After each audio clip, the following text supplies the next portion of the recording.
क्या है? अगर कभी पढ़ो और समझो तो आंसुओं पे काबू रखना। रामायण का एक छोटा सा वृतांत है, उसी से शायद कुछ समझा सको। एक रात की बात है, माता कौशल्या जी को सोते में अपने महल की छत पर किसी के चलने की आवाज सुनाई दी। नींद खुल गई, पूछा कौन है? मालूम पड़ा श्रुतकीर्ति जी, सबसे छोटी बहू शत्रुघ्न जी की पत्नी है। माता कौशल्या जी ने उन्हें नीचे बुलाया। श्रुतकीर्ति जी आए, चरणों में प्रणाम कर खड़ी रह गई। माता कौशल्या जी ने पूछा, श्रुति, इतनी रात को अकेली छत पर क्या कर रही हो बेटी? क्या नींद नहीं आ रही? शत्रुघ्न कहाँ है? श्रुतिकीर्ति की आंखें भर आई, मां की छाती से चिपकी। गोद में सिमट गई, बोली, मां उन्हें तो देखे हुए 13 वर्ष हो गए। उफ! कौशल्या जी का हृदय कांपकर छटपटा गया। तुरंत आवाज लगाई, सेवक दौड़े आए। आधी रात ही पालकी तैयार हुई, आज शत्रुघ्न जी की खोज होगी। मां चली। आपको मालूम है शत्रुघ्न जी कहाँ मिले? अयोध्या जी के जिस दरवाजे के बाहर भरत जी नंदीग्राम में तपस्वी होकर रहते हैं, उसी दरवाजे के भीतर एक पत्थर की शिला है। उसी शिला पर अपनी मां का तकिया बनाकर लेटे मिले। मां सिरहाने बैठ गई। बालों में हाथ फिराया तो शत्रुघ्न जी ने आंखें खोली। मां उठे, चरणों में गिरे, मां आपने क्यों कष्ट किया? मुझे बुलवा लिया होता। मां ने कहा। शत्रुघ्न यहां क्यों? शत्रुघ्न जी की रुलाई फूट पड़ी, बोले, मां, भैया राम जी पिताजी की आज्ञा से वन चले गए।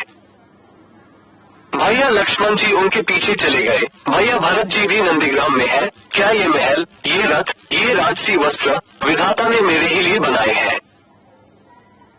माता कौशल्या जी निरुत्तर रह गई। देखो क्या है ये राम कथा। ये भोग की नहीं, त्याग की कथा है।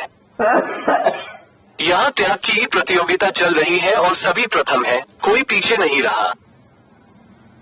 चारों भाइयों का प्रेम और त्याग एक दूसरे के प्रति अद्भुत, अभिनव और अलौकिक है। रामायण जीवन जीने की सबसे उत्तम शिक्षा देती है। भगवान राम को 14 वर्ष का वनवास हुआ तो उनकी पत्नी सीता मैया ने भी सहर्ष वनवास स्वीकार कर लिया। परंतु बचपन से ही बड़े भाई की सेवा में रहने वाले लक्ष्मण जी कैसे राम जी से दूर हो जाते? माता सुमित्रा से तो उन्होंने आज्ञा ले ली थी वन जाने की। परंतु जब पत्नी उर्मिला के कक्ष की ओर बढ़ रहे थे तो सोच रहे थे कि मां ने तो आज्ञा दे दी, परंतु उर्मिला को कैसे समझाऊंगा, क्या बोलूंगा उनसे? यही सोच विचार करके लक्ष्मण जी जैसे ही अपने कक्ष में पहुंचे तो देखा कि उर्मिला जी आरती का थाल लेके खड़ी थी और बोली, आप मेरी चिंता छोड़ प्रभु श्रीराम की सेवा में वन को जाओ। मैं आपको नहीं रोकूंगी। मेरे कारण आपकी सेवा में कोई बाधा न आए, इसलिए साथ जाने की जिद भी नहीं करूंगी। लक्ष्मण जी को कहने में संकोच हो रहा था, परंतु उनके कुछ कहने से पहले ही उर्मिला जी ने उन्हें संकोच से बाहर निकाल दिया। वास्तव में यही पत्नी का धर्म है। पति संकोच में पड़े उससे पहले ही पत्नी उसके मन की बात जानकर उसे संकोच से बाहर कर दे। लक्ष्मण जी चले गए, परंतु 14 वर्ष तक उर्मिला ने एक तपस्विनी की भांति कठोर तप किया। वन में प्रभु श्री राम माता सीता की सेवा में लक्ष्मण जी कभी सोए नहीं, परंतु उर्मिला ने भी अपने महलों के द्वार कभी बंद नहीं किए और सारी रात जाग जाकर उस दीपक की लौ को बुझने नहीं दिया। मेघनाथ से युद्ध करते हुए जब लक्ष्मण जी को शक्ति लग जाती है और हनुमान जी उनके लिए संजीवनी का पर्वत लेके लौट रहे होते हैं, तो बीच में जब हनुमान जी अयोध्या के ऊपर से गुजर रहे थे तो भरत जी उन्हें राक्षस समझकर बाण मारते हैं और हनुमान जी गिर जाते हैं। तब हनुमान जी सारा वृतांत सुनाते हैं कि सीता जी को रावण हर ले गया, लक्ष्मण जी युद्ध में मूर्छित हो गए हैं। यह सुनते ही कौशल्या जी कहती है कि राम को कहना कि लक्ष्मण के बिना अयोध्या में पैर भी मत रखना, राम वन में ही रहे। माता सुमित्रा कहती है कि राम से कहना कि कोई बात नहीं, अभी शत्रुघ्न है, मैं उसे भेज दूंगी, मेरे दोनों पुत्र राम सेवा के लिए ही तो जन्मे हैं।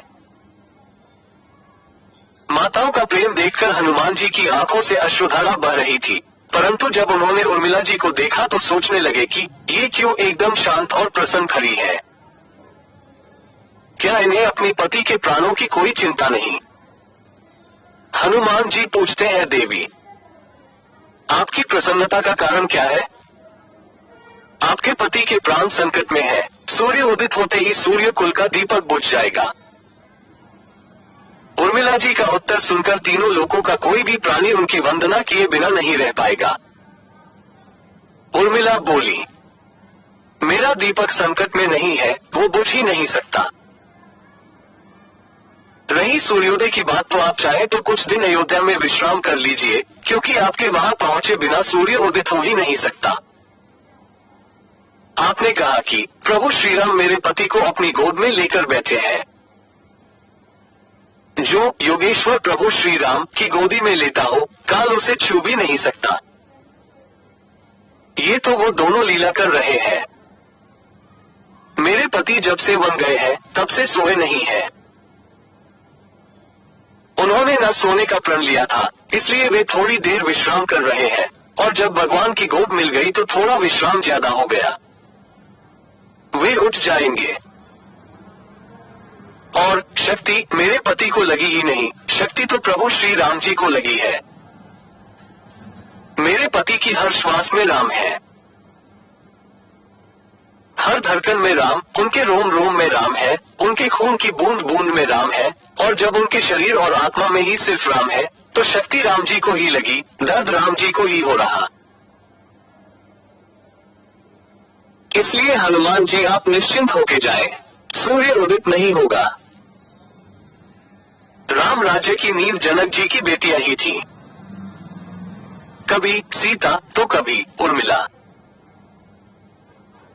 भगवान राम ने तो केवल राम राज्य का कलश स्थापित किया, परंतु वास्तव में राम राज्य इन सबके प्रेम, त्याग, समर्पण और बलिदान से ही आया। जिस मनुष्य में प्रेम, त्याग, समर्पण की भावना हो, उस मनुष्य में राम ही बसता है। कभी समय मिले तो अपने वेद, पुराण, गीता, रामायण को पढ़ने और समझने का प्रयास कीजिएगा। जीवन को एक अलग नजरिए से देखने और जीने का सबूर मिलेगा। लक्ष्मण सा भाई हो, कौशल्या माई हो, स्वामी तुम जैसा मेरा रघुराई हो, नगरी हो अयोध्या सी, रघुकुल सा घराना हो, चरण हो राघव के जहां मेरा ठिकाना हो त्याग भरत जैसा सीता सी नारी हो, लव कुश के जैसी संतान हमारी हो, श्रद्धा हो श्रवण जैसी सबरी सी भक्ति हो, हनुमत के जैसी निष्ठा और शक्ति हो। ये रामायण है, पुण्य कथा श्री राम की। जय जय श्री राम। ये रामायण है, पुण्य कथा श्री राम की। रामायण क्या है?